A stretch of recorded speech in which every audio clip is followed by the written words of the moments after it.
Continuamos en el programa y está con nosotros el juez Richard Concepción Carguancho, titular del primer juzgado de investigación preparatoria, para muchos el hombre del año 2017, esto por las disposiciones que hizo, por ejemplo, la orden de prisión preventiva en el caso de Nadine Heredia y Ollanta Humala, en el caso de los consorciados de la carretera interoceánica y en otras situaciones más en las que se dice se necesitaba una persona que tenga los pantalones bien puestos para disponer este tipo de medidas. Algunos vieron en el magistrado a un hombre a la altura de esos reclamos ciudadanos. Bienvenido, gracias por estar con nosotros. Bueno, ante todo, muy buenas noches y honrado por estar en su programa, en verdad. Quería robarle un minuto, nada más, menos de un minuto, porque no terminé de dar unos resultados en la encuesta de gestión que publicó respecto a la labor de la Comisión Lavallato. Y es interesante porque de alguna manera vamos a tocar el mismo tema. Cuando se pregunta por la objetividad o la imparcialidad con la que estaría actuando la comisión que encabeza Rosa Bartra, el 51%, es decir, más de la mitad de los encuestados dicen que considera que la Comisión Lavallato es imparcial o que está actuando de manera imparcial. Es cierto que hay un importante 42% que cree que no es imparcial, pero en una tarea tan delicada y en un poder del Estado siempre golpeado y siempre, cuestionado por la opinión pública, tener un 51% creo que no es poco. No sé qué opina usted, doctor. Bueno, yo no puedo emitir ninguna opinión sobre ya sabía que me iba a contestar tema por ahí. De la Comisión Lavallato. Ya sabía. Entienda usted mi posición de magistrado. Así es. Lo que sí quería preguntarle es, uno empieza a comparar los resultados en otros países, por ejemplo, de lo que se avanzó, no solamente a nivel parlamentario, obviamente, sino a nivel Procuraduría, a nivel Ministerio Público y a nivel Poder Judicial, las investigaciones del caso Lavallato, y se encuentra con sorpresas increíbles, ¿no? Por ejemplo, la noticia salta el 21 de diciembre del año 2016, cuando se hace esta revelación por parte del Departamento de Justicia y se dice que habían 12 países en los que Odebrecht había pagado sobornos y coimas a cambio de beneficios a través de obras públicas. En el Perú, 29 millones entre los años 2005 y 2014. Ecuador, al año pasado, el 2 de octubre de 2017, el juez Miguel Jurado dictó prisión preventiva contra el vicepresidente Jorge Glass. El 13 de diciembre, es decir, 2 meses después, se le impuso ya está condenado. Hay un vicepresidente condenado a 6 años de cárcel.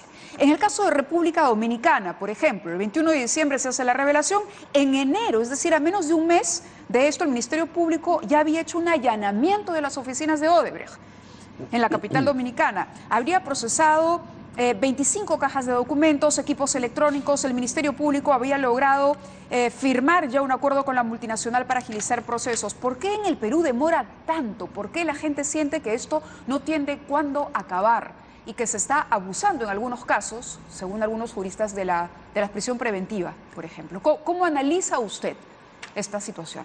Bueno, para algunas ideas básicas, ¿no?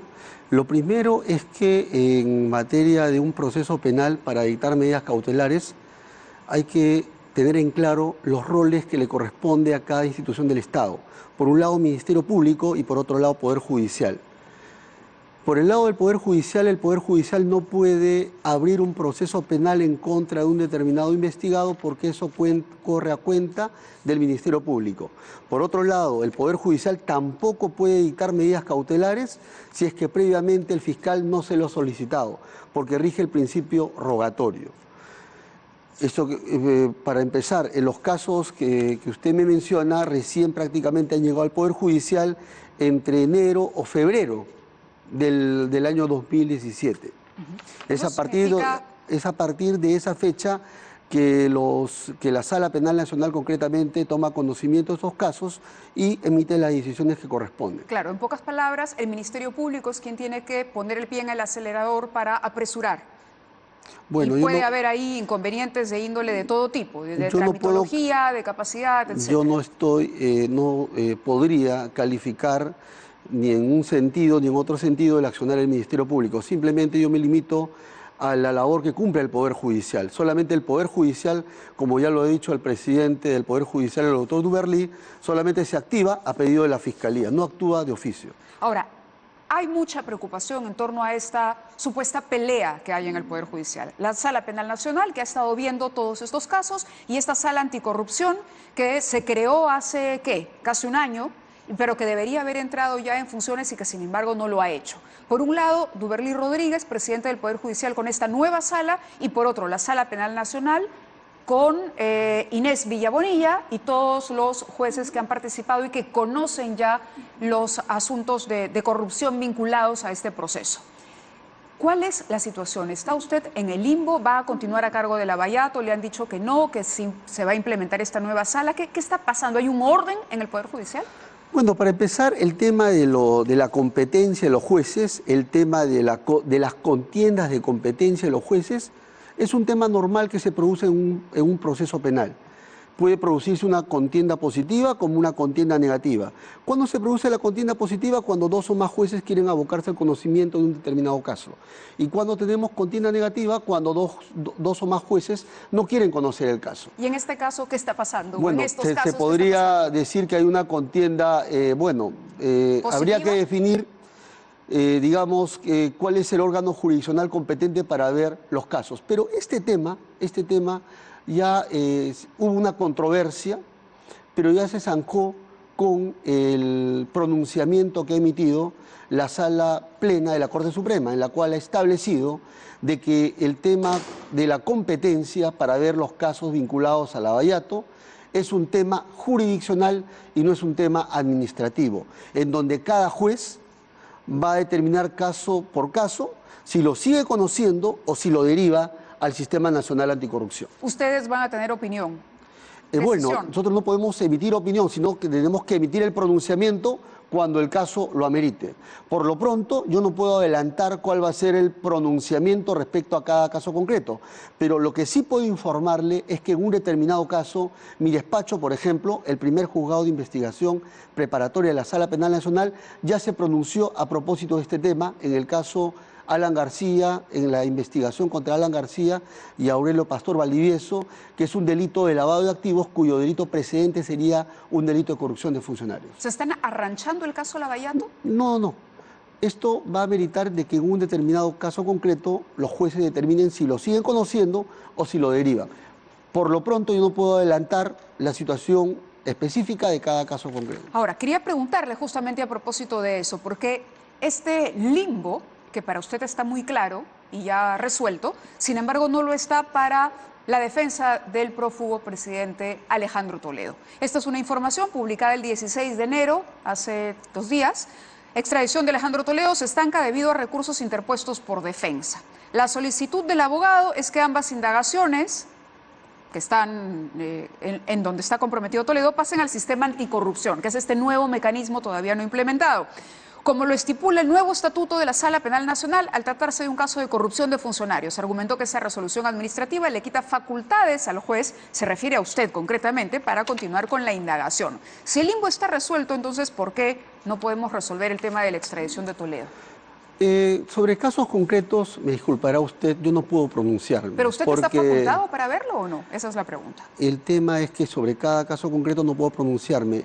Lo que entiendo es que la defensa técnica de Alejandro Toledo ha planteado una declinatoria de competencia. Y sobre ese tema se ha convocado una audiencia en donde el juez va a escuchar a las partes y va a decidir lo que corresponda. Pero por lo pronto... Esto es difícil porque esto demuestra que sí hay ese limbo que yo le preguntaba. Es decir, no tenemos todavía el orden que se requiere en el Poder Judicial para que inmediatamente se empiecen a proceder las acusaciones, los pedidos de detenciones. De aquí en adelante, las defensas pueden hacer lo mismo que la defensa de Toledo, es decir, los demás pueden seguir el mismo camino. Sobre el caso concreto no voy a pronunciarme, como ya lo indiqué, eso va a ser materia de un pronunciamiento dentro de una audiencia sobre declinatoria de competencia. Pero sí lo que le puedo decir es que en general, en todo proceso penal, las partes pueden plantear los pedidos que crean conveniente. Y el juez, en la estación procesal que corresponda, se pronunciará sobre ese tema. Y la decisión que emita un juez, a su vez, puede ser apelable. Por ejemplo, en una determinada decisión puede ser que una de las partes esté de acuerdo y la otra parte no esté de acuerdo con la decisión. Frente a ello, la parte que no está de acuerdo puede impugnar, puede apelarla. ¿Puede hacer una autocrítica? ¿Qué nos está faltando en la Administración de Justicia para resolver este tema? Bueno, simplemente yo creo que el Poder Judicial, las veces que ha sido requerido respecto a determinados temas, se ha pronunciado con la celeridad y con la prontitud que aconseja cada caso concreto. Es más, cada decisión, como ya lo indiqué, no es una decisión firme, sino está sujeto a la instancia plural, es decir, a ser apelada ante los órganos superiores. Pero luego viene la defensa y alega esto y alega lo otro. Si fuera así de expeditivo, de las pronto las partes durante todo el proceso pueden plantear lo que corresponda. Los laberintos legales. Al final de cuentas, el juez va a decidir si le ampara el pedido o si desestima el pedido. ¿Son los casos Ollanta Humala, Nadine Heredia y el caso Villarán similares?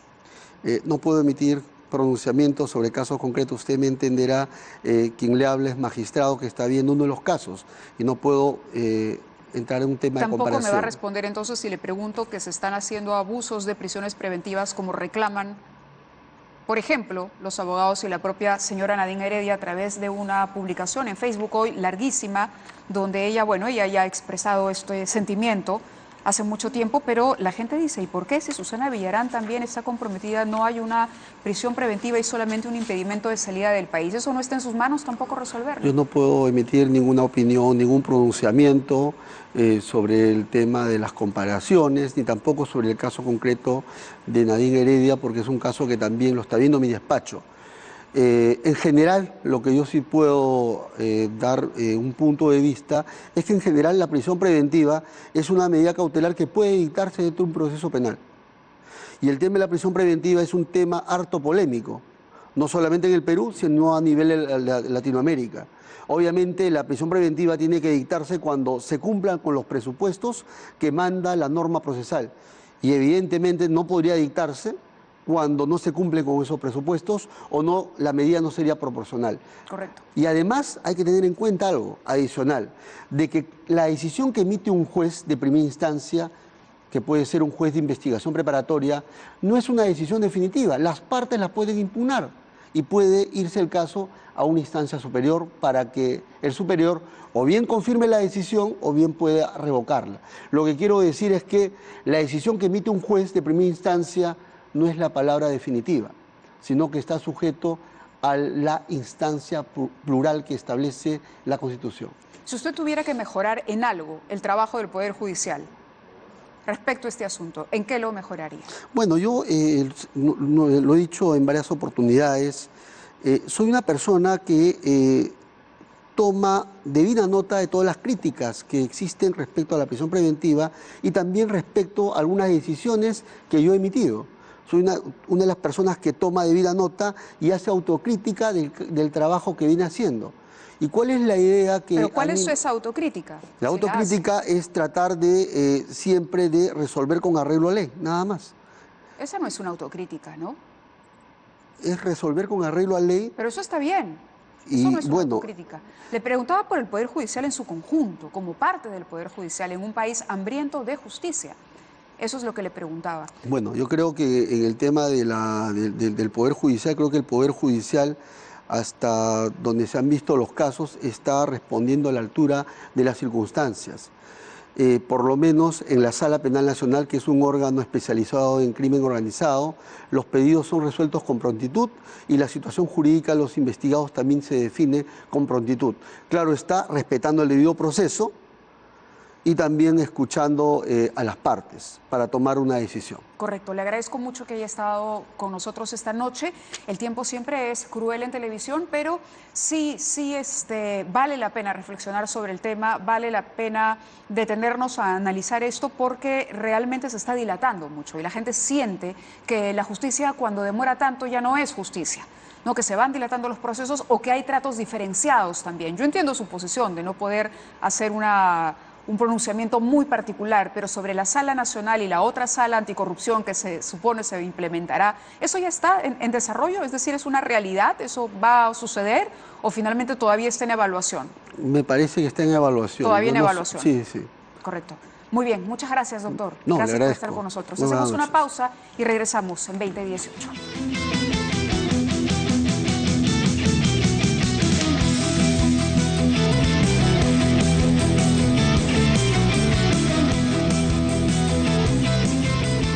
Continuamos aquí en el programa. Ya tenemos a nuestro tercer invitado, Luis González Posada, ex canciller. Vamos a hablar de la situación y de las relaciones entre el Perú y Venezuela. Muchísimas gracias por acompañarnos. Saludarte, Mávila. ¿Cómo gracias, estás? Bienvenido. Bueno, la Unión Europea ha dicho que ha elevado las sanciones para Venezuela, ¿no? En un primer momento había hecho una condena. Ahora ya se ha prohibido el ingreso de varias personalidades, entre ellos el propio Diosdado Cabello, el presidente del Tribunal de Justicia. Y usted está por una medida similar en nuestro país, porque Maduro sería invitado a la Cumbre de las Américas. Y aquí habría que iniciar una campaña, que es lo que usted está promoviendo a través de redes sociales, para que el señor pues no entre al país. Bueno, primero destacar lo que ha hecho la Comunidad Europea, es decir, ni el señor Diosdado Cabello, ni el señor Maduro, ni la presidenta del Tribunal Electoral o el Tribunal de Justicia, ni la cúpula militar que está reprimiendo, pueden ingresar a los países de Europa, y también han sido congelados sus activos. Es una medida sumamente severa, sí, porque realmente ya hay con ello un desconocimiento al estatus político del gobierno de Venezuela. A eso hay que sumar que también la Comunidad Europea no reconoce la famosa Asamblea Constituyente, Bamba, digámoslo, ¿no? Y que además ha exhortado numerosas oportunidades que dejen en libertad a los hoy día 350 presos políticos que se encuentran ahí, algunos de ellos, por ejemplo, en la famosa tumba, que es un sótano, 7 pijos bajo el suelo, con celdas que no tienen inclusive ventanas ni ninguna comodidad. Entonces la Unión Europea se ha sumado a Estados Unidos y a Canadá. Ya son muchos los países que han aislado diplomáticamente a Venezuela. Cortar relaciones. Pues ahí voy. Entonces, ¿qué hacer en América Latina? Yo creo que el Perú dio una muy buena señal en este gobierno, porque la anterior de Humala pues temblaban frente a cualquier grito de Maduro, a liderar una posición internacional que ha reunido a 12 países para primero exigir también democracia, no reconocer la Asamblea Constituyente. O sea, y ahí nomás hay una vinculación diplomática media, ¿sabes? En tercer lugar, exigir la libertad de los presos políticos e elecciones. Ante este drama que estamos viendo todos los días, ayer nomás hemos visto cómo se asesinaba impunemente a propósito a un grupo de eso, de ciudadanos. creo que tenemos imágenes que podemos poner al aire mientras usted y yo conversamos, porque el hecho ha sido horrible. Piloto, Óscar Pérez, que desafió al gobierno de Nicolás Maduro, se había rendido ante la policía. Mávila, no solamente se había rendido, había muerto a balazos una mujer embarazada, todos se habían rendido, pedían auxilio, los han bombardeado, los han acribillado, y hoy día, hasta el día de hoy, no permiten que su familia pueda ver los cuerpos, y están presionándolos para que simplemente los incinere, para que no puedan ver pues la balacera y la forma tan cruel como han actuado. Pero yo también digo algo más, ¿no? El absoluto cinismo del señor Maduro, que dice que es un atentado. No, que es un atentado, y dice que habían encontrado indicios de que iban a atentar contra la Embajada de Cuba. Entonces mi pregunta es, ¿podemos seguir manteniendo relaciones diplomáticas plenas con un gobierno de esa naturaleza? Y no estoy hablando de que han coactado la libertad de expresión, que tienen una inflación pavorosa de 2.600%, que hay crisis humanitaria, no hay medicinas, no hay alimentos, y los rechazan. ¿Podemos seguir manteniendo relaciones diplomáticas plenas con ese gobierno? ¿O ha llegado el momento que América Latina diga hasta acá no más, y de alguna manera apliquemos la doctrina Betancourt, digamos, rediseñada? Suspendamos relaciones diplomáticas con Venezuela, porque si no, estamos legitimando esa dictadura. Estamos sentados con el señor Maduro, que pretende venir al Perú a la Cumbre de las Américas se lleva a cabo en el mes de abril, claro. Y hasta ahora no se han cursado las invitaciones. Bueno, pues lo que pasa es que se invita al país y el gobernante decide, pero yo creo que si hay una suspensión de relaciones, si hay un pronunciamiento fuerte del Congreso, de la sociedad en su conjunto, a que este señor no venga al Perú, sea una persona no grata por los actos tremendos que está cometiendo en su país, lo va a pensar muy bien. Pero yo le diría algo más. Mire, la Corte Penal Internacional es un instrumento del primer nivel, ¿no? La Corte Penal Internacional permite que un país miembro, en este caso el Perú, por ejemplo, pueda solicitar la presencia de un fiscal en este caso en Venezuela, para que verifique los hechos que están ocurriendo. Porque ya se han presentado numerosas denuncias. Por ejemplo, la Comisión de Derechos Humanos de las Naciones Unidas, el Alto Comisionado, ha presentado 600 casos de torturas terribles contra ciudadanos.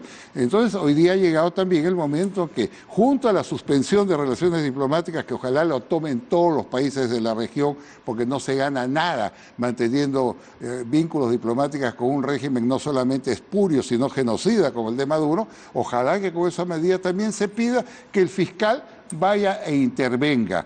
Es el único mecanismo que tenemos, Mávila. ¿Sabes por qué? Porque para que vaya a la Comisión de Derechos Humanos de la OEA, que ya se ha pronunciado contra Maduro, de acuerdo a los estatutos de la OEA, tienen que tener autorización del gobierno de Venezuela y no se los va a dar. No. Entonces, yo digo, vamos a seguir viendo en Canal N, en los canales de televisión, todas las noches cómo siguen golpeando, matando, torturando, insultando, agraviando. En la medida, además, de que lo que vemos es un poco, porque ojo con el tema de la prensa. Ojo con el tema de la prensa. No mire, hay acceso a la prensa, es decir, vemos el 10% probablemente de lo que ocurre, o el menos. dato concreto, han cerrado 49 estaciones de radio, 6 canales de televisión, entre ellos el NTR de Colombia y CNN, y 25 diarios que los han ahogado porque no le dan las divisas para que compren papel.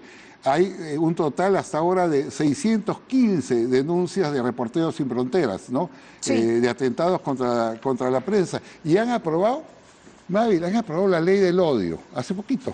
La ley del odio significa que si tú atacas políticamente al gobierno, a un grupo, te aplican la ley de odio y te pueden llevar, ojo, entre 10 y 20 años de cárcel. Y si lo tratan hoy día de aplicar, según el señor Maduro, al arzobispo, al obispo de Barquisimeto, por expresarse mal del gobierno, entonces está odiando. Entonces vivimos una dictadura genocida, terrible, cruel, satánica, diría yo, ¿no? Y vamos a seguir esperando que esto siga así, que el señor Maduro venga a Lima, que se dé un abrazo con PPK, con los demás presidentes, que participen en los cócteles. Yo creo que ha llegado el momento de la línea dura, de la línea firme, como la está teniendo Europa y los Estados Unidos y Canadá. Ahora, una pregunta para usted. Las muertes han sido condenadas por organismos de derechos humanos, hablamos de Amnistía Internacional, Human Rights Watch, que compara la masacre con otras perpetradas por dictaduras latinoamericanas, por ejemplo, ¿no? Luisa Ortega Díaz, exfiscal de Venezuela, destituida por justamente el gobierno de Maduro, afirma que el caso será incluido, el caso de este piloto, en la denuncia que reposa desde noviembre en la Corte Penal Internacional de La Haya. Contra Maduro, Reverol, otros altos cargos por crímenes de lesa humanidad. En el expediente introducido el año pasado se acusa al gobierno de perpetrar 505 ejecuciones extrajudiciales Así es, claro. entre 2015 y 2016. Claro. Ahora, la pregunta es, ¿y la Corte Interamericana de Derechos Humanos, que por ejemplo hoy está velando por el cumplimiento de la sentencia de Barrios Altos y de La Cantuta, poniendo contra la pared al gobierno por el indulto al expresidente Alberto Fujimori, no tiene una obligación también respecto a esto? Naturalmente tendría que tenerle más potencia en este tema. Este tema es de una urgencia vital. Todos los días mueren sus ciudadanos, se torturan a seres humanos, se les conduce a la miseria y a la vejación. ¿Cuál es la explicación de que eso no suceda? Yo no sé, pues tendría que explicar esa Comisión de Derechos Humanos, porque el presidente debe tener, de la Comisión de Derechos Humanos de la OEA, debe tener el valor de que, aunque no lo autoricen, tomar su avión e ir a Caracas, ir a Venezuela, ir a visitar las cárceles, a ver si no lo dejan entrar. Entonces es muy cómodo quedarte en Washington, el señor presidente de la Comisión de Derechos Humanos de la OEA, decir, bueno, no me han autorizado, tome pues un vuelo a ver si no le permiten ingresar. Esto también son decisiones políticas. Yo sí censuro la debilidad que en estos casos, y hasta complacencia que tiene la Comisión de Derechos Humanos de la OEA, de no intervenir ante casos flagrantes de torturas y asesinatos. ¿Hablamos de la misma instancia? De la Corte, estamos hablando de la OEA. Claro, pero yo hablo estoy de la hablando de la Comisión Corte Penal Interamericana y de la Internacional, Corte, claro. que también tiene que intervenir. Mire, el artículo 7... Porque ya hay una audiencia para el tema del indulto, ¿no? Programada para el 2 de febrero, donde se va a ver el tema de las víctimas. Ok, es una decisión del presidente, cuestionable o no, es una decisión del presidente. Pero ¿acaso no hay violaciones a los derechos humanos en Venezuela que merecen una atención también? ¿Y por qué el presidente no es mucho más activo en un caso como el de Venezuela, que es un caso muy dramático de muertes, asesinatos y tortura que se está produciendo todos los días? Yo le decía, ahora, la Corte Penal, hay 2 artículos clave. El artículo 7, que califica todos estos hechos como crímenes de lesa humanidad. Ojo, sancionados hasta cadena perpetua. Y el artículo 14 que textualmente dice que todo Estado puede solicitar al fiscal de la Corte que investigue. Yo Por digo, ahí va, por señor ahí va Pedro su Pablo exhortación. Kuczynski, daría una dimensión histórica a la Cancillería del Perú si usted pide, ¿no?, viendo lo que ve, que el fiscal investigue. Es un derecho, hay que activar los resortes internacionales, hay que activar los mecanismos internacionales en defensa de la vida de los seres humanos. Todo esto realmente me ha chocado, te ha chocado a ti, como nos chocó en su momento ver cómo la pobre esposa de Leopoldo López la vejaban haciéndola desnudar y saltar desnuda en el penal para que pueda ver a su marido, cómo torturan haciendo comer excrementos a muchachos, o cómo han asesinado hasta el momento, ¿no?, a 151 seres humanos, hay 1.000 heridos, 5.501 detenidos, 350 presos políticos. Entonces, ante un cuadro que lo vemos todos los días, acá en Canal N y en todos los medios de comunicación, tenemos que tomar una nueva decisión en política internacional. Correcto, le agradezco su presencia Muchas en el gracias, programa. Mayra. Nosotros vamos y voy a...